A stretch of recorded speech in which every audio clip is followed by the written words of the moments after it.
এই জাদুবিদ্যা সত্য।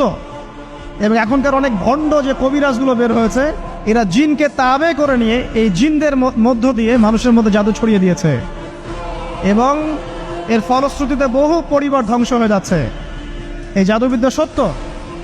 আরো একটা জিনিস সত্য, নবী সাল্লাল্লাহু আলাইহি ওয়াসাল্লাম বলেছেন ইন্না আইনাল হক, চোখের নজর সত্য। নবী করিম সাল্লাল্লাহু আলাইহি ওয়াসাল্লাম বলেছেন চোখের বদনজর সত্য। এই যে আমরা বলি ফেসবুকে এত বেশি ছবি দিয়েন না ভাই, ছবি তুলেন না, ছবি তুলেন না, বারবার যে বলি নিষেধ করি, কারণ কি জানেন? একটাই কারণ, বিকজ চোখ লাগাটা সত্য। মানুষের চোখ লাগে, এই কথা শুনলে অনেক মজুমদাররা হাসবে না? কথা বুঝতে পারেন নাই? কিন্তু এটা সত্য, কারণ নবী করিম সাল্লাল্লাহু আলাইহি ওয়াসাল্লাম যা বলেছেন সাদাকাল্লাহু ওয়া সাদাকা রাসূলুহুল কারীম। নবী যা বলেছেন, আল্লাহ যা বলেছেন, চিরায়ত সত্য, এর বাইরে কোনো সত্য আছে? আচ্ছা দেখেন, আমি বললাম যে জাদুবিদ্যা সত্য।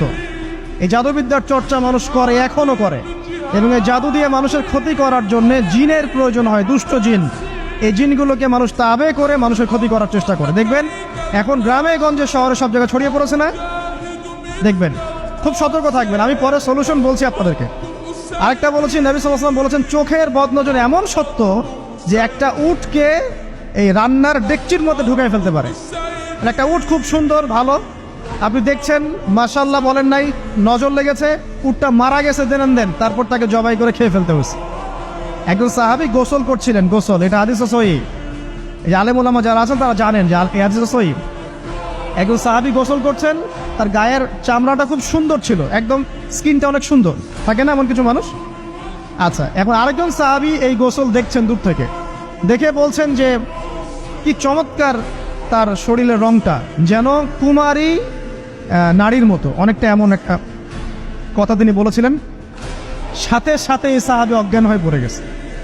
কোন সাহাবী? যিনি গোসল করছিলেন। এটার আপনি কোনো ব্যাখ্যা দিতে পারবেন না তো, এখানে কোনো সায়েন্স দিয়ে বা মেডিকেল সায়েন্স দিয়ে আপনি কোনো ব্যাখ্যা করতে পারবেন না। একটা ব্যাখ্যা দিতে পারেন, কিন্তু কেন সেটা হলো সেটা আপনি অ্যান্সার খুঁজে পাবেন না। তো নবী সাল্লাল্লাহু আলাইহি ওয়াসাল্লামের কাছে নিয়ে যাওয়া হলো তাকে। তিনি বললেন যে এই ব্যক্তির ব্যাপারে কি কেউ ভালো মন্দ কিছু বলেছিল? তখন একজন সাহাবী বললেন হ্যাঁ, অমুকে বলেছে এর স্কিনটা অনেক সুন্দর, তোকে ডেকে নিয়ে আসুন। ওকে ডেকে আনা হলো। ডেকে আনার পর নবীজি তাকে অনেক শাসালেন, তোমরা তোমাদের ভাইদেরকে কি মেরে ফেলতে চাও? তখন এই সাহাবী তো অবাক, আমি আবার কখন মারতে চাইলাম ইয়া রাসূলুল্লাহ?